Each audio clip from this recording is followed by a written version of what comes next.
Anyang, today on Founder at 50, my guest is Neha Tiwari, a gamer, a storyteller, a media producer slash executive who now runs her own consultancy, helping highly productive people get even more done. In this episode, Neha and I quote rampantly from the greatest TV show of all time, Arrested Development. Plus, we discuss the atmosphere and excitement in the Bay Area during the Web 2.0 boom, and how she ended up shaping content strategy at some of the biggest names in tech. She shares the importance of bringing cultural context into storytelling and why she's passionate about creating space for underrepresented communities. Whether she's advising executives or crafting global campaigns, Neha leads with empathy, integrity, and an eye toward impact. Her story is a reminder that when you stay close to your values, meaningful work follows. And there's always money in the banana stand. We're here. We've made it happen. We don't have hop-ons. How are you doing today? I mean, first of all, you're going to get hop-ons, and I'm doing fantastic. Excellent to hear. Now, we've known each other since, I want to say, the early 2000s. I don't think late 90s, right? No, it was early 2000s. It was very much like the Web 2.0 San Francisco scene, which was like such a cool and special time. I know everyone says this about that point of their career or time, but I really do think San Francisco during that time was such a special space. And then you were East Coast too. I remember there were all the meetups and Yes. Events. It was a really good time. And a word I think we both end up on, it was a very optimistic time in tech, right? It really was. It was. I think people were so excited. I mean, again, and we're talking about a time now, which I think is hard for folks to imagine, where Twitter wasn't around or had just come out, and it was just, oh my gosh. And Facebook wanted to know what you were thinking. And there was all of this, almost like a stream of consciousness online, which hadn't been the way things were before. Microblogging was big, and, people were walking around with cameras on their head because it was Justin TV, just like this very inside look into your thoughts and your life that wasn't a thing. People were checking in on Foursquare. Everyone wanted to know, oh, I'm at State Bird Provisions or whatever, cool, restaurant that was the thing in San Francisco, or I'm at this bar. So, I mean, looking back now, I'm kind of wow, that was weirdly creepy, where people just kind of knew where you were and what you were doing and what you were thinking all the time. But, I think, we've come a long way from there too. And it was also just amazing. And I don't know, there was a odd trust, again, retrospectively, in technology and people, and no one using it in a nefarious way. And there was something cool about that. That's a great comment. I usually like to go straight into the beginning of careers, but I'm going to stall that for a second. I think your comment there was trust in tech. And I think we also live in a time where there's none whatsoever today. What do you think has changed so profoundly? Was it social media? If you were to try to put a finger on that, what's your perspective on what really changed? I want to say that, like any new thing, there wasn't time for it to quite mess up, or, there to be headlines of something going awry quite yet. So I think it was a little bit of a blind trust too, of oh, we're using this product to take pictures of our food and geotag everything, and what can possibly go wrong. And again, there was it was an excitement that was considered a higher priority than maybe safety or, some of those other things that people probably should, and now maybe rightfully so, worry about. I think a lot of us, I mean, I'm talking about now 20 years ago. So a lot has happened since then too. There have been, unfortunately, nefarious things and people and actors. A couple of things happened along the way. Yeah. And I think that's where everyone was oh, wait a minute. And it's interesting because I'll tell you this, I think I've kept in touch with a lot of my friends from that period who are now, like myself, moms. And we are some of the strictest tech moms.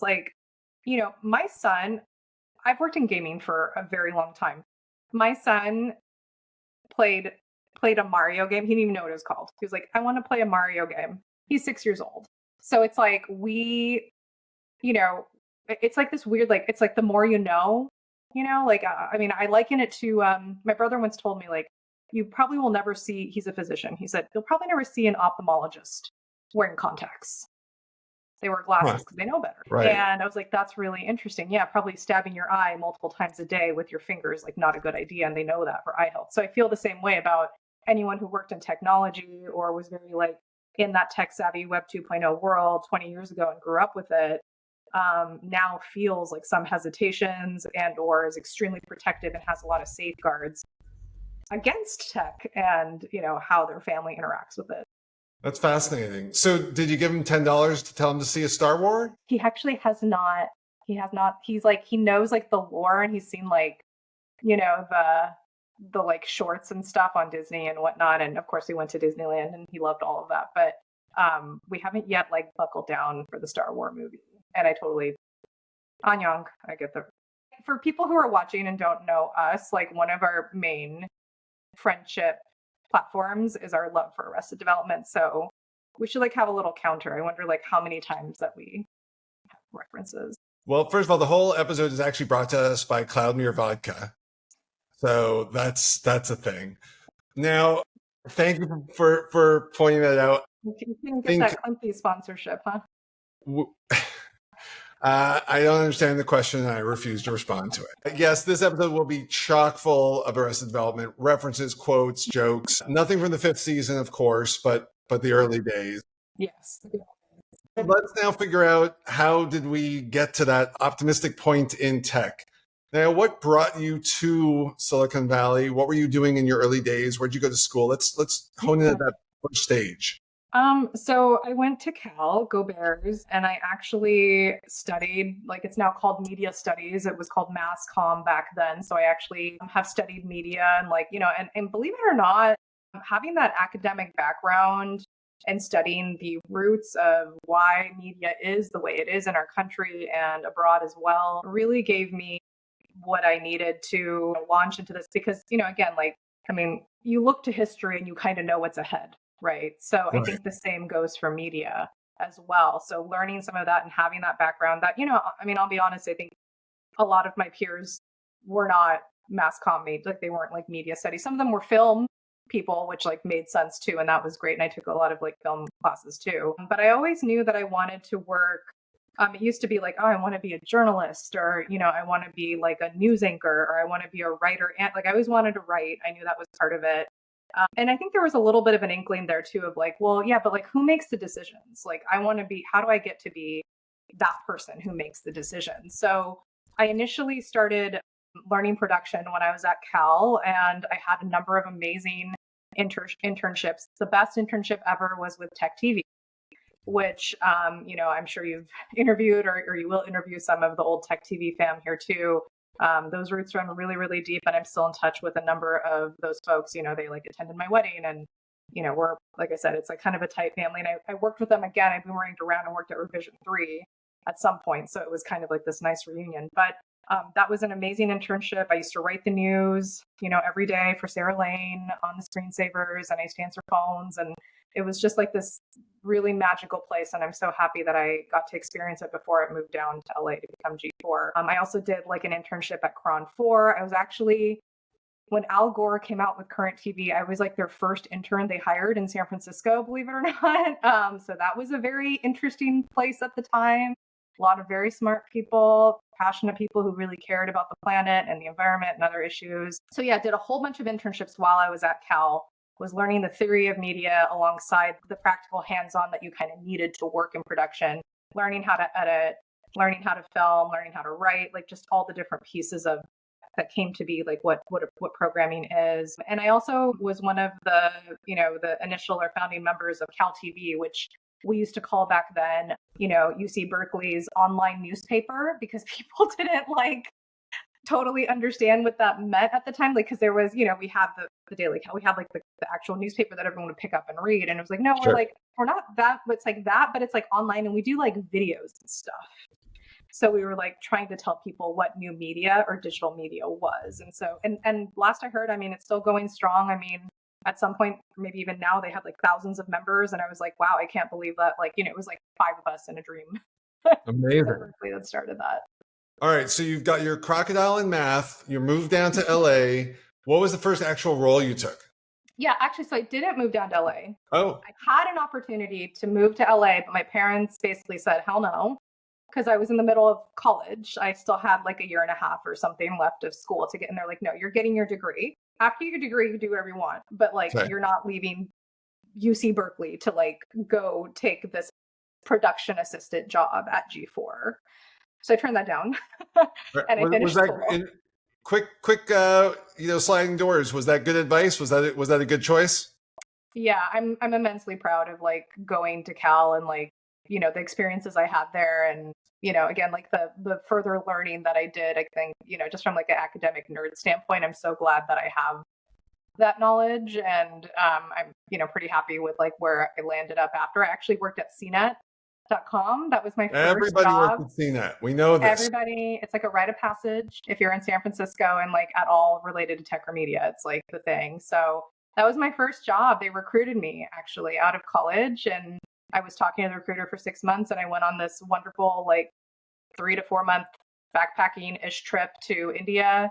I Wow. graduated early, put my tuition towards that. And so I did that, and I came back and had a job at CNET, which was like pretty sweet. So yeah, I believe I was like an associate producer. That was like where I started. And I know you talked to Mark Larkin. He was in the same department. I don't know where along the timeline that, I think it was like the CNET TV. When he mentioned CNET TV, I was like, yes, I remember that. I used to work on that live show with Tom Merritt and company as well. So Amazing. it was a really lovely place. It was such a great first job, and I had the best time. And again, I was like in a van going down to like Santa Clara and Palo Alto and interviewing this person and that person. And back then I was a host, so, and producer and editor, but I did have a cameraman who I would work with. And so I would say 3, 4 times a week, just like I'd come to work in San Francisco. I lived in the East Bay, would come to work in San Francisco, and then we would take the van down to somewhere in Silicon Valley and like report on what was going on. So it was really cool, and I met like a lot of founders and a lot of like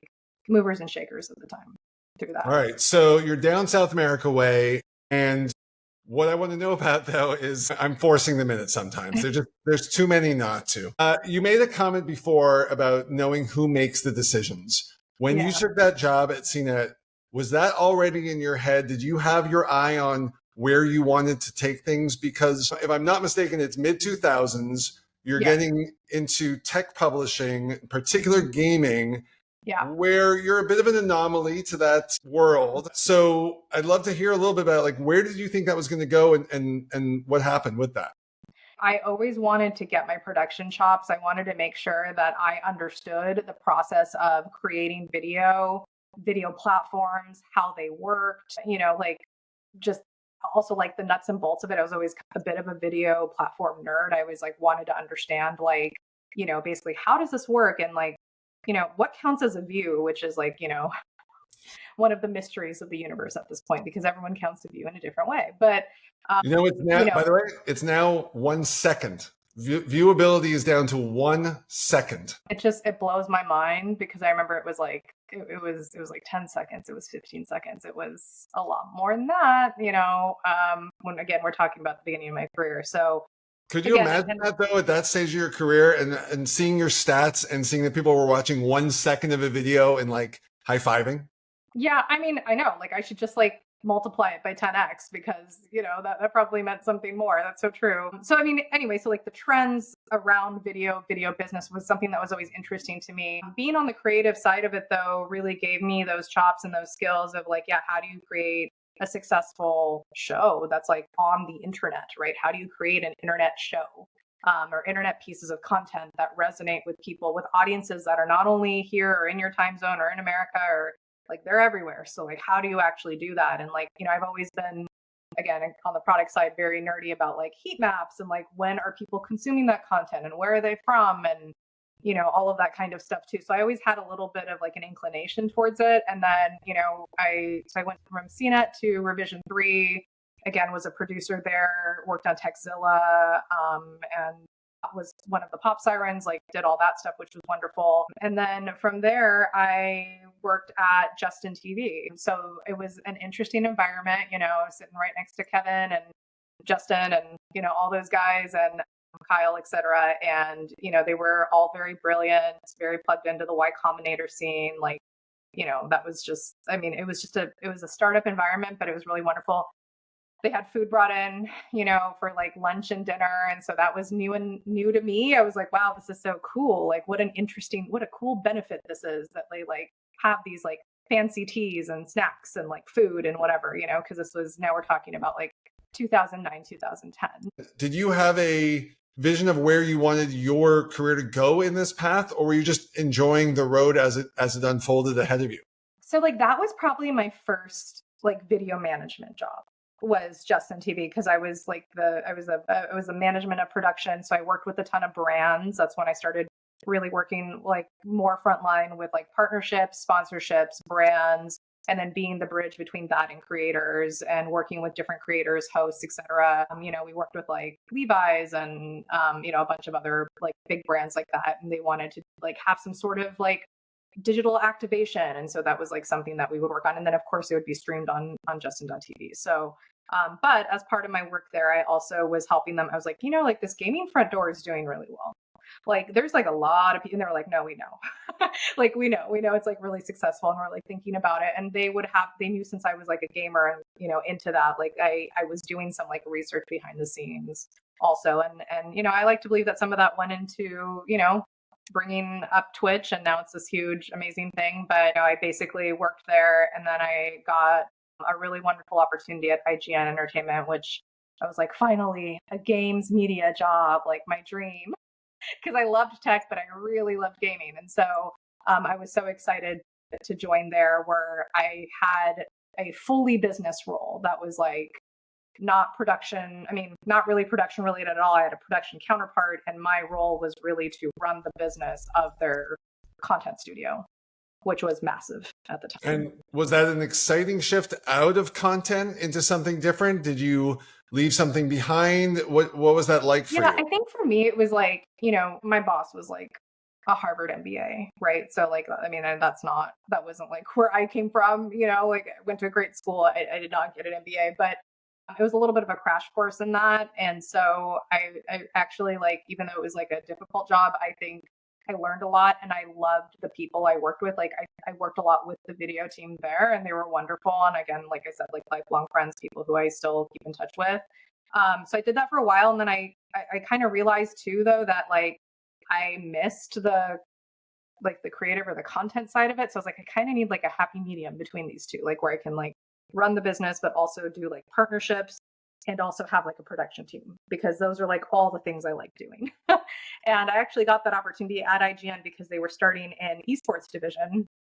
And I was like, yeah, I know about Evo. Like I play Street Fighter. Like how different can this be? And the answer was a lot, because I did not know anything about StarCraft. And then, actually while I was there, League of Legends was released and became this huge thing. So launched this brand for them that eventually got acquired by Blizzard Entertainment, which was amazing. But then, left there and went on to my role where I think we overlapped, which was at CBS Interactive. That sounds exactly right. So I'm curious, though, share with us, what were some of your favorite games of that era? You were a big gamer. What were some of the ones that you just think like, I'll cheat while you think for a moment. My favorite game that I still really consider, it would be a late 90s, a game called Total Annihilation, which was a real-time strategy game similar to Command and Conquer and StarCraft and those. But that was the game that just captured me in every way. Yeah. And I think the only real game that I ever really got into as much after was actually Call of Duty, because I played that with my people I worked with. So what were some of your favorites now? That makes a lot of sense. Like I will say that for me, I actually really love like the Grand Theft Auto. I mean, I think like when I was in the industry, or like adjacent to like Vice City had come out, and that's probably like, I'm a big like 80s music fan. So like I just would get lost in hours and hours in that game. I spent a lot of time in that world and loved it. And I've always like been like a big like Nintendo fangirly, and indie games. Indie games were kind of starting to take off at that point as well. So like I loved that. I love that they were shorter games, or they could be generally shorter games that I could play very quickly. I loved Life is Strange. That's still like one of my favorite games of all time. There's a lot of other like little indies here and there that I played that I thought were really wonderful games. But like as far as like the, like kind of like the the big games, like, yeah, off the top of my head, I would say like, yeah, GTA is something that I've always followed and been excited for. And, I'm like, it was like, should I say that out loud? Cause, now I have a kid who is now gaming. So I'm like, when he's like 10, he'd be like, oh, can I play GTA? And I'm be like, no, no, Back in our day, it was Grand Theft Buggy. Yeah, exactly. It wasn't like this. It was like a very pure game. It didn't have any of that. And so, It was so yeah, noble. I love that. And then of course, all the like Nintendo stuff, Nintendo games. Do you still game? Do you make time for it? I do. I got a Switch too. So I'm excited to, I kind of took a little bit of a break there. I think just like having extremely young kids and there was like a pandemic or something. I don't know. Like Something happened. Something happened and it was just really hard to have free time. But yeah, I'm excited. I'm actually doing a lot of couch co-op with my son. So that's been really fun.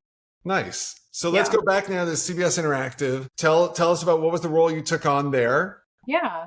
So I was hired on as an executive producer, which I was really excited for. I mean, I knew it was going to be a big role and a very, it's funny. I think like, I always say this, but whenever I join companies, I feel like the hiring managers all like, always like, you're joining us at a very interesting time. And it's like, oh, okay. Yeah. Please tell me how interesting it's going to be. Like, what are we talking about?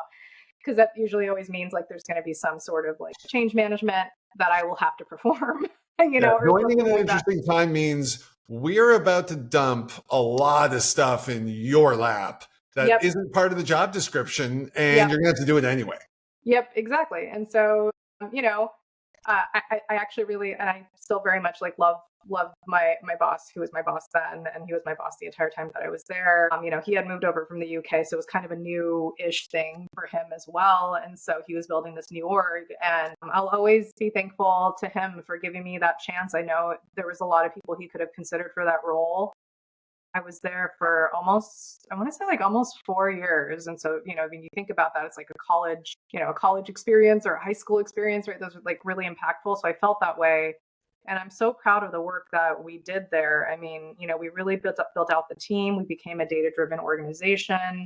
I worked like alongside with the BD and product teams on, optimizing our own video platform and then how we work and gather data from YouTube and Twitch and off-platform views, and having a way for myself and the folks above me to really have visibility into how content was being made and the measuring of that content in terms of views and therefore revenue, and also building out these granular processes to make that happen. So using project management software to work in production, which is not really a thing, and I'm still finding is not a very common thing to this day, but that's something that we were able to do and, become an ROI positive, profitable company again, which like I took as a really big, and still do take as a very big pride point. And I'm very proud of the team that we built together, and that, and a lot of them are doing amazing things now. So first of all, it is an amazing accomplishment. I think people under realize how hard that can be to take an entity, especially if something has had its heyday and has moved past it. Yeah. And make that into a real working business, et cetera. Yeah. So you stayed with CBSI for about 4 years. Yeah. And what happened next? YouTube wanted to talk to me. So of course I answered that call. They were in their first year of launching YouTube gaming. Like when I joined, spoiler, I joined. So I took that one. But yeah, we were talking for a while, and it just ended up being a great opportunity. And I was like, how do you say no to YouTube? Like, it's Google. I think I'm going to do this, I need to know how the sausage is made. Like we've all sat here, around the fire talking about the YouTube algorithm, and now they're letting me in, and I get to know what that is and what it means to have successful videos and work with creators. Like, again, from a partnership standpoint, it was so exciting for me because I've been doing a ton of partnerships as well and working with creators. I just really felt that in the content business, and this is again, going back to 2010, I saw how key it was for you to not be insular with the way that you created video. It's super important to work with creators, to work with other platforms. And now, everyone knows that, but back then it was a little bit of fighting this uphill battle of no, I know owned and operated is important. I know it's important. I know you want to capture all those views for all your ads and whatever, but we need to have these partnerships. We need to work with creators. We need to have other people other than like the in-house folks that create content. Like it's super important to have these distribution deals and work with platforms. And so anyway, all of that came to, this decision. I was like, yes, I want to like work for a platform kind of again, right? Justin TV was sort of a platform. I mean, it was like Twitch is obviously a platform now, but it was like being molded into that. And it was a platform then too for content and live video. And then I was like, yeah, like this is kind of this like full circle-ish moment and I want to do it. And so, it was cool. I was there again, part of like the starting-ish team. Like there were people before me, but I was like, in the first year of hires for YouTube gaming, which was super cool. This is an amazing trajectory, right? You started off a bunch of internships, early days of video. I'm curious, when you get to that stage and you're at YouTube, how much of being on sort of the other side of it helped with what you were trying to do next? Was that wealth of knowledge key, or could you have just jumped in at any time? Oh, so much. I've always felt like it's been my edge, the fact that I understand content creation and understand what it is to be a creator. I know how to manage and speak to creative people. And I've always, I've gotten that feedback throughout my career time and time again that I, can kind of be this nexus point between business and creative. And, I even see that in my work today. Like it's something that I consider a huge advantage because not everyone has that. People will have the business degree or they'll, understand how things work from that perspective. But then, not everyone has like that creative background or the production background or working with creators or, look, like when I was running around Silicon Valley and hosting and editing and doing, like I was a creator. Right. We weren't called creators or influencers back then, but that's what I was. So I understand that. Like I really intimately like understand what that feels like.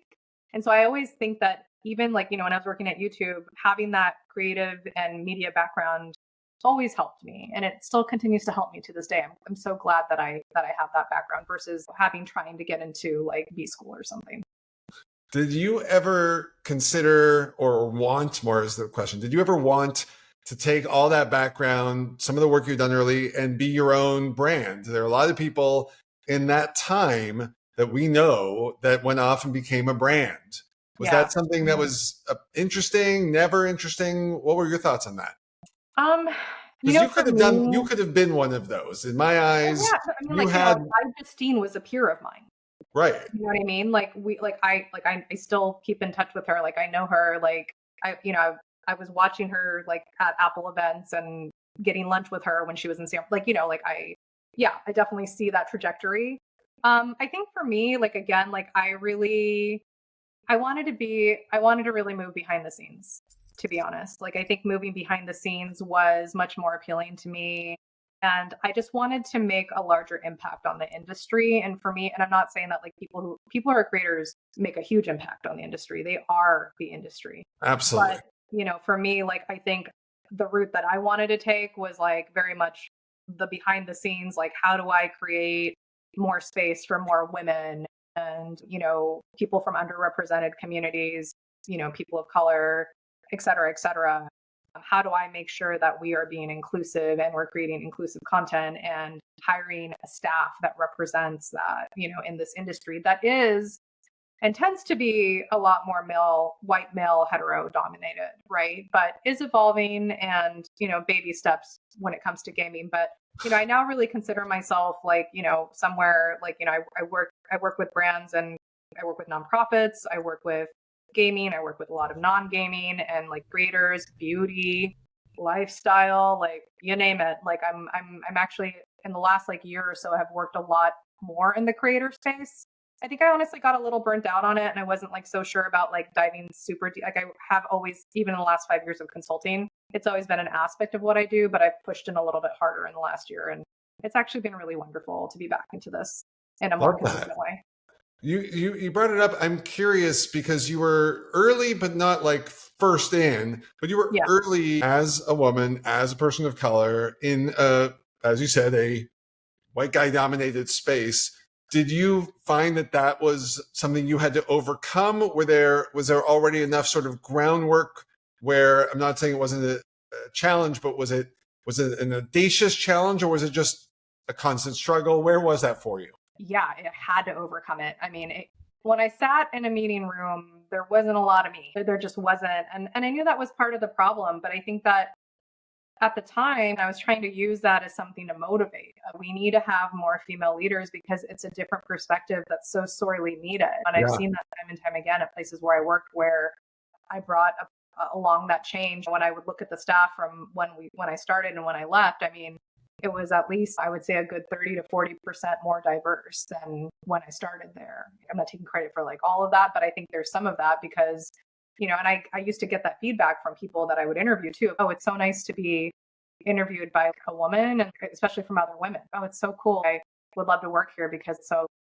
amazing to see a woman in this leadership position. CBSI, I eventually was a director there, and that was great. And again, I credit my team and the people who worked very hard around me to get to that point. But, you know, it was something that I was really proud of. So after I would say it actually started at CBS, where I was very involved in either starting or being part of the women's groups that were at these organizations. So at CBSI, I was part of that. We built a mentorship program for women because I had a mentor at CBS that I just had like sought out by myself because I was like, this is too crazy and I need help because I don't know how to like navigate all this and this is super hard and you're cool. So, and I look up to you and I admire your career and your life and like what you're doing. And she was a mom and all of those things. And so, I was like, more people need this. Like, this is amazing. Like you and I just grabbing a cup of tea here and there, like every 2 weeks or whatever, informal. I can email you. I can talk to you about things. Like,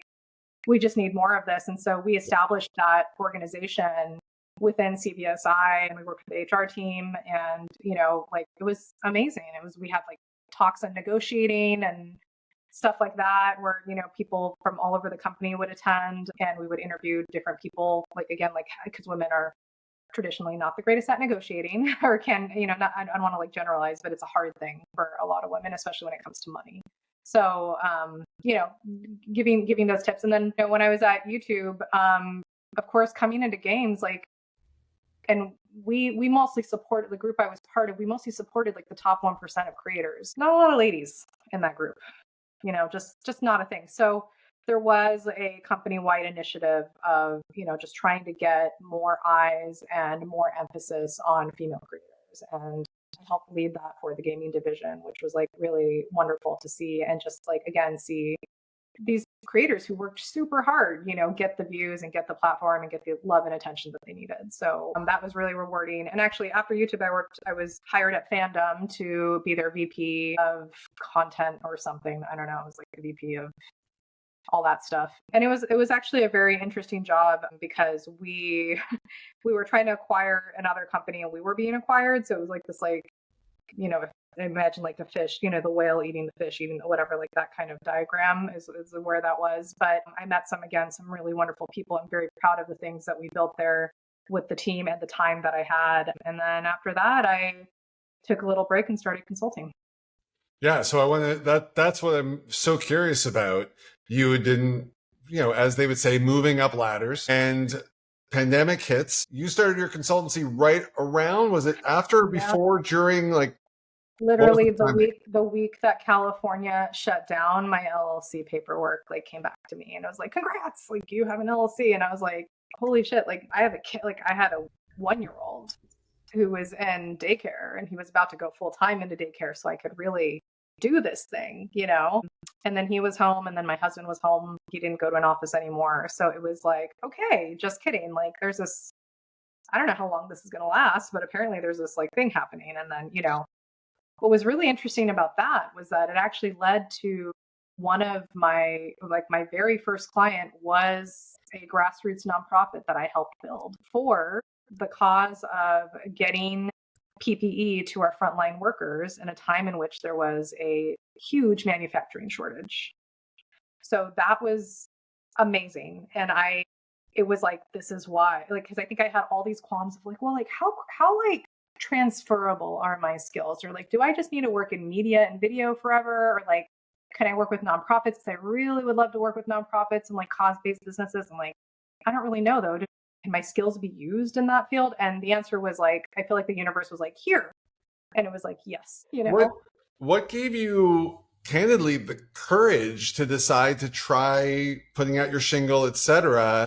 With a history behind you. What said this was the time? How'd you do that? Yeah, look, I'm going to be honest. I think like being in corporate America and like, the higher up that ladder that you climb, you get in this place where you realize that you want a certain lifestyle and you want certain work-life balance and things, especially for me, like at Fandom, I was pregnant. Like I was pregnant with my first child, and I was like not feeling well. And my boss was incredibly kind. Like he was really, really nice and considerate about all of that stuff. But I was just like, how am I supposed to like fly like every 2 weeks and like have this VP job, but I want to be with my kid. I've really wanted to be a mom for a really long time, and now I get Sure. to be a mom, but like how do I, and look, I give it up. There's so many women who balance and do this dance and figure it out, men and women and partners, and like you support each other and like you have your village and you figure it out. And I give credit where credit is due. I think for me, I felt called to almost like go against that, or like be like, I don't want to be part of corporate America. I want to be part of this counterculture where I work for myself. I set my own hours. I work with who I want to work with. I'm not going to deal with BS. I'm going to work with good people who are cool, who value me and treat me in a certain way. And unfortunately, in corporate America, like you do have a lot of wonderful people who do see you, but there's so many who don't, and who don't care about and don't value your work-life balance, or the fact that you have a kid, or that you're trying to make it home, or that like all these things that are important. I think, I don't know, maybe it was, having a young child and like, having like kind of a challenging first year of motherhood, and then going into a global pandemic that just more so clarified this vision to me of like, this is what I want. And if I ever did work in corporate or for a company again, it would have to be for a very different type of company. Was there when you say vision, was there a specific thing you wanted your consultancy to accomplish from when you started? Like, Yeah. you set out to do XYZ? Yeah, I mean, I was scared to do it because, I mean, let's be real, like all the money is working with the big brands. And I had other friends who have since like, started business even after me, and they're working for the Microsofts and the whoever's of the world. And, they're making that money. And I'm very proud of them. And I think it's great and wonderful to work with these big brands and get that. I'm not saying I'd never do that or anything, but like for me, I think with my experience, I just saw how not level the playing field was. And I really wanted to support other women, and BIPOC and, queer, anyone who's like in this underrepresented community and or is supporting causes for this community, because I just realized that, there is just this, it's just really unfair. And then like you add motherhood on top of that, it's like, it's even harder. Like I've had a lot of, I'd say like, again, like a good 90+% of my clientele have fallen in that underrepresented category, and it's been extremely rewarding to like help. And I'm not saying it's not all nonprofit, like there's some nonprofit, but there's a lot of like for-profit and small businesses and small to mid. And I did actually work for like a large global nonprofit for many years, which was really wonderful as a consultant. That was great. Proud of the work I did with them and what we raised and fundraised for those who needed it. For me, that's always been my mission. I'll be honest, I've been a little scared to mention that or to, come out and say that, because I don't really want to alienate anybody either. I've gone back and forth on it because sometimes I know it's not the most lucrative way that I could work also, but you know what? It's really working for me. So I'm okay with it. So you're about 5 years into it now. Yeah. I'm curious, other than the obvious answers to how we run businesses, how do you define success with what you're doing now? Yeah, I mean, I think for me, flexibility is still currency. Like I said, I'm not out here like, I'm not making like ton of money or something. Like my goal is really just to have enough to, help support my family's needs. And to me, like being able to pick my kids up every day and not have to think twice about it, or my kids have an event at school, guess what? I'm there. Or I need to take some time off to do whatever, like just having control over my time, I think is like a real, I mean, I think it's a luxury, and it's something that I'm able to have through having my consultancy and business. Also, like having peace of mind because the people I work with are freaking cool. Like they're just like they're good people. I'm jazzed about the stuff we're doing. I'm excited to support them. I know I'm making an impact. I can see that impact very quickly because of the size of business and often like just again like how overwhelmed the founders I'm working with are. Like where they're just like, oh my God, like I have this and this and this. And I always like one of my little like elevator pitches is like, did you ever wish you could like clone yourself and like have like a strategic partner who can like get all of the things that fall off of your plate done? And they're like, yes. And I'm like, cool, that's me. Like that's what I do, you know? And that's worked really well. And those have been my favorite clients. The ones who are like, oh my God, I've always wanted someone like that. And it's like truly like those have been some really rewarding and wonderful experiences, whether if it's, you know, I work with a lot of founders, I work with like some like department or division heads, like it just kind of depends. But I really, I mean, I love it and I would love to do more of it. So given that, I'm curious, and I play sometimes the little Wayback Machine. I don't do the, you know, we're not doing the Back to the Future version or the sliding doors version. But I've got a couple for you. My first one is this.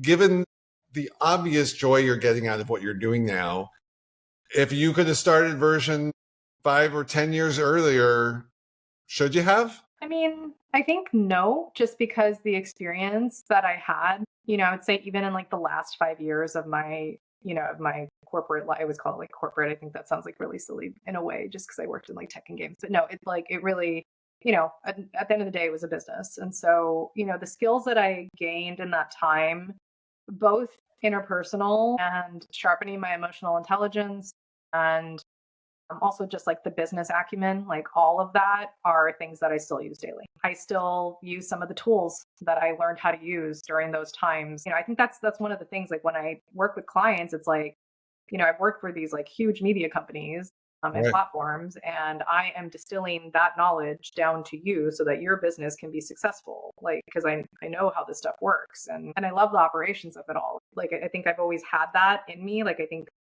just as a producer, like I always say, I'm a producer at heart, but it's like really, it just like, it leans so well into this, like the operational, you know, offer that I have for those who I work with. So I wish I could have, but I don't think I entirely had the experience I needed to like, to just go off on my own.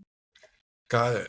And then with that, if you could slip a note to younger you, and again, it's not buy Bitcoin when it's at 30 or whatever, but more of just something that might have improved your journey, your own for yourself. What might that note have contained? I think for me, it would just be that, like, you know, the job you're doing is hard. The change you're trying to bring forth is hard. Yes, you are doing something that's going to make an impact and pave the way and hopefully make things a little bit easier for generations to come. And it's also, you know, it's okay to be human and to advocate for being human and for your team to be okay doing that too. And that was something that was always, I think work-life balance has always been something that's important to me even before I had children. Like I mean, I did work extremely hard. I would work, you know, long hours. I had a global team, so I was working across several time zones and all of this stuff. But, you know, I think that even with that, I was still trying to find time for myself and time to, you know, nurture my hobbies and, you know, things that I cared about. And also make it like, I actually made it standard on my teams of like, you should block off your me time in your calendar. I don't want to schedule a meeting. Like, you want to go to the gym every day? Please go to the gym every day. That is so great. Yeah. I can't, you know, actually got into this fascinating conversation last night with a peer of mine. And we're talking about, you know, what's the more effective path, being the founder or / boss everyone's scared of, or the one that everybody sort of loves. And I've always been aspirationally on the love side. I've always been the treat everybody like they are humans, you know, and good things will happen because you empower sort of their full essence, right? Yeah. Because you want the, like, it's like at the end of the day, it's like you want to work with happy people. right? Like you want to be happy. I want to be happy when I come to work, and I want to work with other people who are happy too. And like if I'm like, no, like don't go work out or don't take a lunch. I was surprised, but there were times where I worked with people who are like, oh yeah, my last class was like not. I'm like, with you taking a like that's like illegal actually. So that's weird. But you know, people were doing all kinds of stuff because no one was checking them on it. And yeah, it's like, oh no, I'm pretty by the book in this way also, and you're legally entitled to like go eat lunch and things like that. So please go do that. Please take care of yourself. Please go to your daughter's ballet recital. Like do those things, because I know, again, I wasn't a parent at the time, but I knew that they mattered. I'm still very close with my family, and like I knew, like I had a niece who, you know, I would do similar things for, and so I was like, I get it, but continue advocating to be human. And you know, also, like, I would have told her that she was a badass because I don't think I knew it. I think I was so caught up in imposter syndrome, or I didn't really enjoy achieving the goals that I had set for myself. Yeah, you have an amazing story. I love how you came to an end on that. Being human is the thing. I couldn't even put it in better words. If people want to find you, where should they go looking?